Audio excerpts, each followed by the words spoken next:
ने बनाया? जी हजूर, किचन की जिम्मेदारी मेरी है। लेकिन ये जायका तुम्हारा नहीं लगता। महाराज, आज सूप रसोई की लड़की ने बनाया है, उसे तुरंत मेरे पास लाओ। क्या ये सूप तुमने बनाया? जी हुजूर। और ये अंगूठी, क्या ये तुम्हारी है?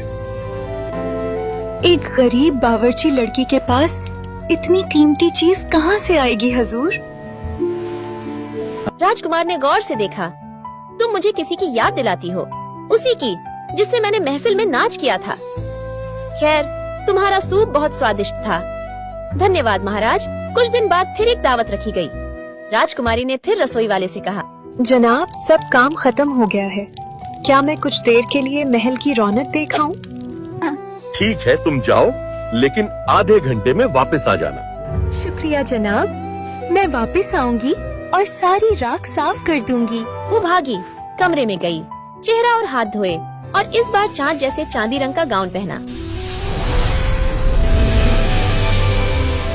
जब वो महफिल में आई, सबकी नजरें उसी पर ठहर गईं। राजकुमार ने फिर सिर्फ उसी के साथ नाच किया। मगर आधा घंटा पूरा होते ही वो भीड़ में गुम हो गई। वो वापस कमरे में भागी,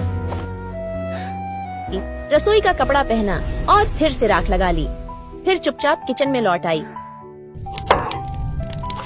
मैं वापस आ गई हूँ जनाब। क्या मैं अब किचन की राख साफ कर दूं? तुम पहले राजकुमार के लिए सूप बना दो, वो इंतजार कर रहे हैं। जी, अभी बनाती हूँ। इस बार उसने सूप में अपनी सोने की माला डाल दी और ऊपर भेज दिया। राजकुमार ने जब सूप पिया तो प्याले में माला देखकर बोला, ये एक माला। उसने फिर से रसोई वाली को बुलाया। क्या ये सूप तुमने बनाया? जी हुजूर। क्या ये तुम्हारा हार है? मैं गरीब हूँ हुजूर, मेरे पास कुछ नहीं। तुम मुझे उस लड़की की याद दिलाती हो जिससे मैंने रक्स किया था। खैर, तुम्हारा सूप अच्छा था। शुक्रिया हुजूर। कुछ दिनों बाद आखिरी दावत हुई। इस बार राजकुमार ने ठान लिया, वो सच्चाई जरूर जानेगा। राजकुमारी ने सितारों जैसी चमकदार पोशाक पहनी। जब वो आई, राजकुमार ने उसी के साथ नाच किया। नाचते हुए उसने उसकी उंगली में वही अंगूठी पहनाई जो पहली बार मिली थी और उसे पता भी न चला। आलीजा, अब मुझे जाना होगा। आज रात मौसीकी कुछ देर और चलेगी।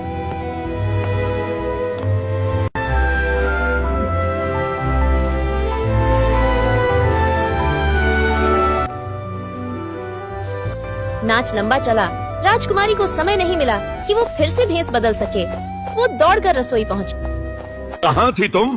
राजकुमार सूप के इंतजार में है। माफ कीजिए, अभी बनाती हूँ। उसने जल्दी से सूप बनाया और इस बार उसमें अपना सोने का कंगन डाल दिया। जब राजकुमार ने सूप पिया, इस लड़की को जल्दी से बुलाओ, फौरन। क्या आज रात भी सूप तुमने बनाया है? जी हुजूर। और ये कंगन?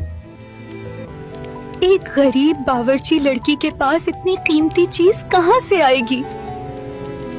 जनाब। और ये अंगूठी क्या? ये भी तुम्हारी नहीं है?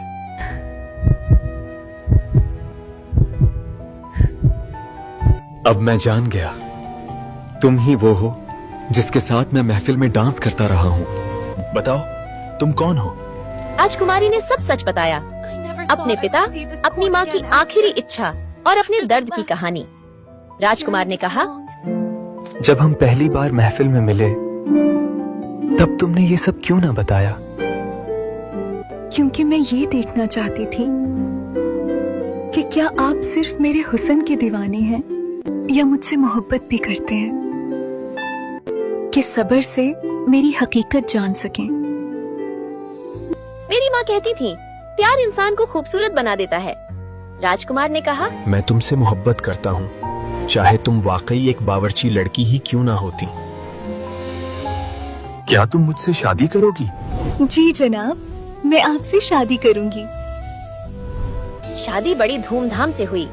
राजकुमारी के पिता भी आए। उनकी आंखों में खुशी के आंसू थे और राजकुमार राजकुमारी ने हमेशा प्यार और खुशी से जिंदगी बिताई।